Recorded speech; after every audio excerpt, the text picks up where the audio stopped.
Carolyn Dube here. Time for a little art journal play today. And what am I going to start with? I'm going to start with this piece of pattern paper that I created using spray paints and a stencil. Now the spray paints that I used, I was actually trying to use up my oil-based spray paints that I've had for a long time and I've stopped using because frankly dealing with oil-based stuff, it's harder to clean up. It really builds up on my stencils over time, so I try not to use it too much with those.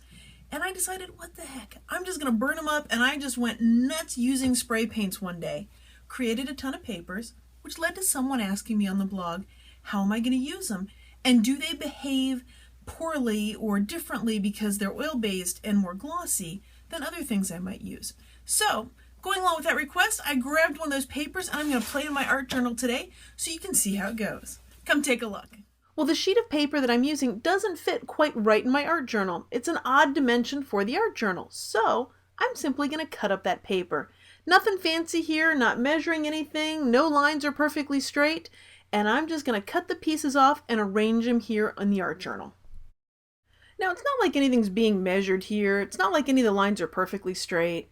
I'm just kind of filling in all the spaces, using up most of the paper. Once I've got it about where I want it, then the next step is to adhere it. So I'm going to use some gel medium because it's easiest for me. That's how I like to cover large areas quickly. If you have a glue stick, that'll work. If you've got tacky glue, that'll work. The kicker with this paper for me is that because it's got so much spray paint on it, it's somewhat thicker. There's just a lot more to this paper, so it's having a hard time staying down. So I'm just going to use that bottle of paint or that jar of paint to help me hold it down so it just starts to get that little bit of adhesion going. Once it started adhering, then it's going to stay down, but it just needed that little extra nudge. Well, that's a lot of white space left on there by my standards. So I'm going to have to do something to get rid of some of that. And out comes the acrylic paint. I'm using a heavy-bodied paint here for no particular reason at all. It just happened to be on my counter and in the color that I wanted, so I decided to use it. I could use any orange paint to do this. I just wanted to get a bunch of orange around this. Now my white's not gone yet, and interestingly enough, I'm going to grab white paint to get rid of the white, and I'm just getting a little bit of that orange mixed with the white to give me just the color that I want around the edges. Well, all of those rectangular spaces, they were just screaming out to me for a stencil. And I grabbed Roxanne Evans Stout's Earth Song Symbols 1 and 2. I love these symbols because they've got such a feeling of mystery to them, that there's something about a lost civilization, something way in the past about them that I really, really like. Now with these, I only did a few here thinking I was going to do something else, but watch, these stencils are going to be coming back before not too long. Well, I grabbed some acrylic ink because I need a place to write, so I'm going to kind of darken that up so I have somewhere to do my journaling, and I'm wiping it off with an old baby wipe. Now with this, because it's an oil-based spray ink that was used to make that paper, it reacts a little differently to acrylic inks, so it can give you some interesting textures and looks. Once the ink does dry, it is permanent and stays on there extremely well.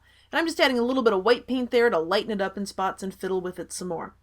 Well, now it's time to bring in some more stencils. Remember I said they were going to be coming back? Well, those other spots on the rectangular shapes, they were screaming for more of these. So I decided to just fill them all in with different shapes. And these stencils really have me sort of thinking about secrets and mysteries and that kind of thing. And that's about to become very important because once I bring in a white marker, I am going to start doing my journaling on here. And when I'm journaling, whatever's kind of in my head starts to come out. So what was revealed during this scribble writing? Well, all about the mysteries of art was kind of running through my head, and then came the big answer from my muse. The secret to it all is to just do it. To just actually do art. So I kind of had to laugh. It was my muse trying to kick me in the rear and saying, make sure you make lots of art. Got me thinking about that quote from Picasso, that inspiration exists, but it has to find you working.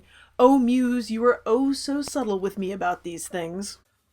Well, I've hit that point when I'm creating where I've got this image in my head of exactly what I want, and then trying to get it to come out my hand is the challenge right now.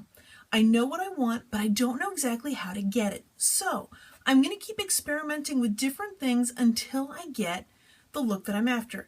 Now I can call each one of these a failure, or I can call each one just an oops. It is truly an outstanding opportunity presenting suddenly, because each time I do something like this, I learn a little something different.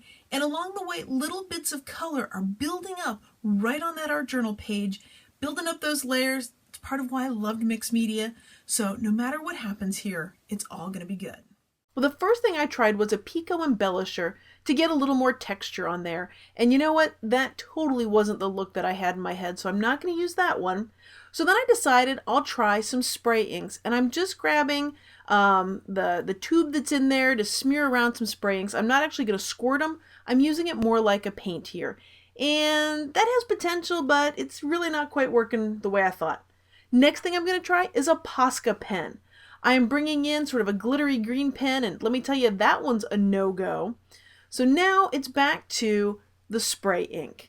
And this time though, I'm going to grab a brush. Maybe my finger doesn't have quite the control that I thought it did, but if I bring in a paintbrush, then I can kind of add a little more to these. And I end up adding a lot more than I intended, but I'm really liking how it looks. Taking away that white space, because again, at some reason I just have to cover up anything that seems to be white space. Well, it's getting closer, but it's not quite exactly where I want it to be yet, so I grabbed some more of that acrylic ink, thinking I was going to use that. But no, I'm just going to let it sit there without the lid on. I'm living dangerously leaving that sucker uncapped. Decided to grab some of these cute little fountain pens to try and give a little bit of shading, a little bit of blue to it.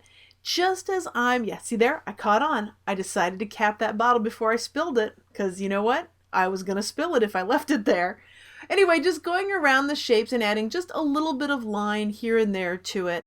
Well, thanks for joining me for today's play in the art journal. If you've enjoyed this video, I'd really appreciate it if you gave it a thumbs up here on YouTube.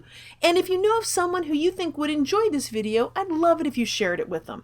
If you'd like to see more of what I'm doing, you can find me over on my blog at acolorfuljourney.com, where I've got a free newsletter and downloadable video and PDF waiting for you. And of course, you can subscribe to my YouTube channel if you never want to miss a video. Now, here's the last thing I did on my art journal page. I started to use that fountain pen just to write a little bit more there, but I gotta say, you gotta let the paint dry completely before you hit it with a pen. If you ever do that like I did, just simply clean your pen off on a piece of paper to make sure it's clean so your pen isn't ruined. Thanks for being a part of this colorful journey.